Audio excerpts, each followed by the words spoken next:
നമസ്കാരം, മലയാളി വാർത്തയിലേക്ക് സ്വാഗതം. അർബുദ രോഗബാധിതയായി അമ്മ മരിച്ചതോടെ കൊട്ടാരക്കര വെട്ടിക്കല സ്വദേശിയായ സൂര്യയ്ക്ക് താങ്ങും തണലുമായത് മുത്തശ്ശിയും വിധവയായ വല്യമ്മച്ചി അമ്പിളിയുമാണ്. സ്വന്തമായി ഒരു വീട് എന്ന ആഗ്രഹം കൊണ്ട് നടന്ന സൂര്യയ്ക്ക് ഒടുവിൽ ആ ആഗ്രഹം നടത്തിക്കൊടുത്തത് മന്ത്രി കെ ബി ഗണേഷ് കുമാർ ആയിരുന്നു. മന്ത്രിയാകുന്നതിന് മുമ്പാണ് കെ ബി ഗണേഷ് കുമാർ ഇടപെട്ട് സൂര്യയ്ക്കും മുത്തശ്ശിക്കും വീട് നിർമ്മിച്ചു നൽകിയത്.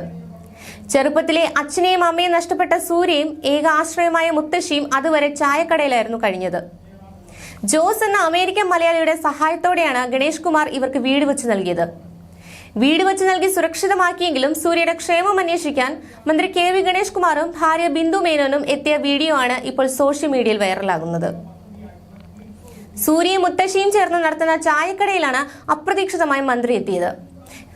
വിവരങ്ങൾ അറിഞ്ഞും തമാശകൾ പറഞ്ഞും ഏറെ നേരം മന്ത്രി ചായക്കടയിൽ ചെലവഴിച്ചു. ചായക്കടയിൽ നിന്ന് ഭക്ഷണം കഴിച്ച ശേഷമാണ് അദ്ദേഹം അവിടെ നിന്ന് മടങ്ങിയത്. വെട്ടിക്കവല മഹാദേവ ക്ഷേത്രത്തിന് സമീപമാണ് സൂര്യ ചായക്കട നടത്തുന്നത്. നമ്മുടെ വീട്ടിൽ വിളമ്പുന്നത് പോലെ നല്ല ഭക്ഷണമാണ് ഇവിടെ കിട്ടുന്നത്. സൂര്യയുടെ അമ്മൂമ്മയാണ് ഇതിനെല്ലാം മേൽനോട്ടം നൽകുന്നത്. ചായക്കടയിലെ ഒരു കർട്ടന് പിറകിലായിരുന്നു ഇവർ കഴിഞ്ഞിരുന്നത്. പുതിയ വീട്ടിലേക്ക് താമസം മാറിയ ശേഷം കുട്ടിയുടെ ടെൻഷൻ മുഴുവൻ മാറി. അവൾ കൂടുതൽ സുന്ദരിയായി. ഒരു കട്ടനപ്പുറമാണ് ജീവിതമെന്നത് 4 വയസ്സ് മുതൽ സൂര്യയ്ക്കുണ്ടായ വേദനയായിരുന്നു. അത് മാറിയപ്പോൾ അവൾ കൂടുതൽ മിടുക്കിയായതായി മന്ത്രി പറഞ്ഞു.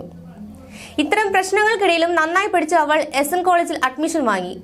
ഇനിയും നന്നായി പഠിച്ച വലിയ ഉദ്യോഗസ്ഥയാവണം. ആവശ്യങ്ങൾക്ക് വേണ്ടി ജനങ്ങൾ സൂര്യയെ കാണാൻ വരണം. എല്ലാത്തിനും ഞങ്ങൾ ഒപ്പമുണ്ട്. ഒന്നും പേടിക്കാനില്ല. ഞാൻ ഇനിയും ഇവിടേക്ക് വരും. 5 സ്റ്റാർ ഹോട്ടലിൽ ഭക്ഷണം കഴിക്കുന്നതിനേക്കാൾ എനിക്ക് കൂടുതൽ ഇഷ്ടം ചെറിയ തട്ടുകടകളിൽ നിന്ന് കഴിക്കുന്നതാണെന്ന് ഗണേഷ് കുമാർ പറയുന്നു. അപ്രതീക്ഷിതമായി മന്ത്രി എത്തിയതിന്റെ സന്തോഷം സൂര്യയും പങ്കുവച്ചു. ഗണേഷ് സാർ വരുമെന്ന് ഒട്ടും പ്രതീക്ഷിച്ചില്ല. ബിന്ദു ചേച്ചി എപ്പോഴും വിളിക്കാറുണ്ട്. അവർ ഭക്ഷണം കഴിച്ചതിൽ ഒരുപാട് സന്തോഷം. കാണണമെന്ന് ഒരുപാട് ആഗ്രഹിച്ചിട്ടുണ്ട്, സൂര്യ പറഞ്ഞു. തന്റെ മനസ്സിലെ ദൈവങ്ങളെയാണ് ഈ മുന്നിൽ നിൽക്കുന്നതെന്ന് മുത്തശ്ശി പറഞ്ഞത്.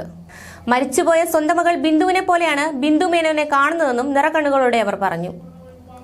സൂര്യയ്ക്ക് പ്രമാണ ചെലവിനുള്ള പണം മന്ത്രി ഗണേഷ് കുമാറിന്റെ പത്നി ബിന്ദു ആണ് നൽകിയത്. ആദ്യമായി സൂര്യയെ കണ്ട ദിവസം മുതൽ അവളുടെ എല്ലാ സംരക്ഷണവും ബിന്ദു സ്വമേധയാ ഏറ്റെടുക്കുകയായിരുന്നു. അക്കാലത്തിൽ സൂര്യയ്ക്ക് നഷ്ടമായ അവളുടെ അമ്മ ബിന്ദുവിന്റെ പേര് തന്നെയാണ് ഗണേഷ് കുമാറിന്റെ ഭാര്യയുടേത് എന്നതും സൂര്യയും ബിന്ദുവിനെയും ഹൃദയങ്ങൾ കൊണ്ട് ദൃഢ സൗഹൃദത്തിലാക്കി. പിന്നീടെല്ലാം സിനിമാ കഥയിൽ എന്ന പോലെ സൂര്യയെ തേടിയെത്തിയ സൗഭാഗ്യങ്ങളായിരുന്നു. സൂര്യയ്ക്ക് കോളേജിൽ ധരിക്കാൻ പുത്തൻ വസ്ത്രങ്ങൾ, പഠനത്തിന് ആവശ്യമായ സാമ്പത്തിക സഹായം, നിത്യനിദാന ചെലവുകൾക്ക് കൈയയഞ്ഞ സഹായങ്ങൾ, ഇതെല്ലാം മന്ത്രി പത്നി യഥാസമയം എത്തിച്ചുകൊണ്ടിരുന്നു. ന്യൂസ് ഡെസ്ക്, മലയാളി വാർത്ത.